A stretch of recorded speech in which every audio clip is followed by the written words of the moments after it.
Salut à tous, dans une précédente vidéo, on a vu que les géodonnées vecteurs ont une sorte de tableau Excel qui est lié à ces données. Vu que ce sont les données vecteurs avec lesquelles on travaille le plus souvent dans un SIG, donc c'est avec elles qu'on va numériser des points, des lignes, des polygones, etc. Et que les données raster, quant à elles, vont plus être utilisées comme fond de plan, simplement, par exemple des orthophotos, une carte ou autre. Dans une utilisation courante, donc, je précise, quand on fait une utilisation avancée d'un SIG, on peut faire aussi des utilisations très poussées de données raster, mais dans une utilisation plus courante, plus basique, on va dire, c'est surtout les données vecteurs qui sont utilisées. Donc cette vidéo a pour but de donner les caractéristiques de base vraiment intrinsèques aux données vectorielles. Donc ici, j'ai simplement pris deux couches vecteurs dans QGIS, donc des polygones et puis des points, et j'aimerais vraiment pouvoir vous présenter ces caractéristiques et puis que vous compreniez concrètement comment tout cela fonctionne. Donc si on prend déjà simplement les points, on l'a vu, un point c'est égal à une coordonnée, donc on peut zoomer, dézoomer, etc. Ça garde toujours la même allure parce que c'est QGIS qui va générer la mise en forme de ces vecteurs. Donc que vous puissiez comprendre, je peux choisir de changer l'apparence de ces points très facilement, ça reste un point. Donc on a ces différents points que, en général, dans le langage SIG, on va appeler des entités. Donc que ce soit des points ou des polygones, un élément est égal à une entité. Donc si je sélectionne ici un point, eh bien il y a un seul point, enfin une seule entité qui devient jaune. Et d'ailleurs QGIS me dit ici en bas, sur ma version c'est en anglais mais normalement ça devrait être traduit, qu'il y a une entité, feature, qui a été sélectionnée dans cette couche, donc dans la couche exemple 2 points. C'est important de comprendre ce système d'entités simplement parce que si je prends la table attributaire maintenant, donc j'ai bien ma couche exemple de points qui est sélectionnée. Si je prends la table attributaire, eh bien on voit que il y a une ligne qui est sélectionnée, eh bien cette ligne elle correspond au point que j'ai sélectionné ici. Si dans ma table attributaire je fais un clic droit sur cette ligne et puis que je lui dis de faire clignoter l'entité pour la localiser, eh bien on voit qu'il fait clignoter en rouge ici cette entité, ce point précisément qui a été sélectionné. Donc pour chaque entité, pour chaque élément qui est sur la carte, vous avez une ligne qui apparaît dans cette table attributaire. Si je sélectionne ici un autre, voilà, on voit ici que l'épicéa, eh bien c'est cette entité ici. Que cette entité-là, eh bien c'est un frêne, etc., etc. Donc il y a vraiment ce lien, enfin ce lien,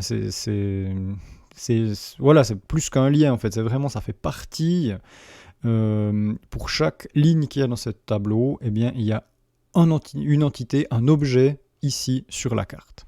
Je prends aussi l'exemple des polygones, et puis les lignes c'est exactement la même chose, si je sélectionne, mais voilà, il faut que je sois sur la couche. Si je sélectionne cet élément ici, eh bien, dans ma table attributaire, je vois que j'ai sélectionné un élément qui correspond à de l'eau, c'est un lac en l'occurrence. Il est possible donc de pouvoir sélectionner plusieurs éléments, un seul, etc., de pouvoir éditer aussi cette table attributaire. Donc si ici les différents éléments disent non, ça c'est pas de l'eau, c'est de la forêt, je me suis trompé, c'est du texte qui est éditable. Je peux sans autre ici dire non, non, c'est de la forêt et c'est pas de l'eau.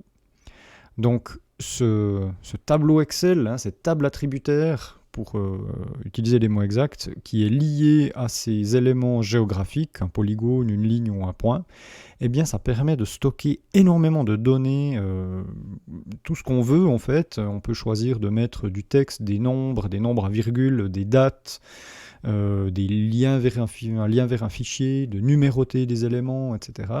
Et c'est là-dessus que tout le système SIG se base, notamment pour ce qui est de la mise en forme de données. Donc on pourrait dire par exemple, ici je vais juste annuler les modifications. Ici je pourrais dire par exemple, je vous expliquerai dans une autre vidéo comment on fait plus précisément, mais je peux dire, voilà, j'aimerais que chaque polygone ait une couleur en particulier. Donc ici, on se base sur cette colonne qui s'appelle texte en l'occurrence.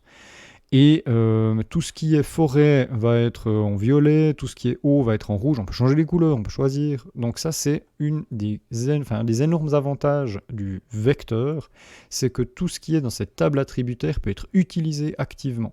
On peut aussi rajouter des étiquettes, par exemple. On va faire ça sur l'autre, on va rajouter les points. Et puis ces points, on va dire, on aimerait mettre des étiquettes. Donc vous vous rappelez qu'on a un champ qui s'appelle arbre. Donc ce champ arbre va simplement donner la sorte d'arbre, l'essence. Et bien voilà, on peut indiquer à côté de chaque point le type d'arbre que l'on a. On pourrait aussi faire varier la taille du point par rapport au diamètre de l'arbre ou bien par rapport à sa hauteur, etc. Donc ce système d'entité qui est lié à une ligne de la table attributaire, eh bien c'est la base, la caractéristique de base de ces couches vecteurs.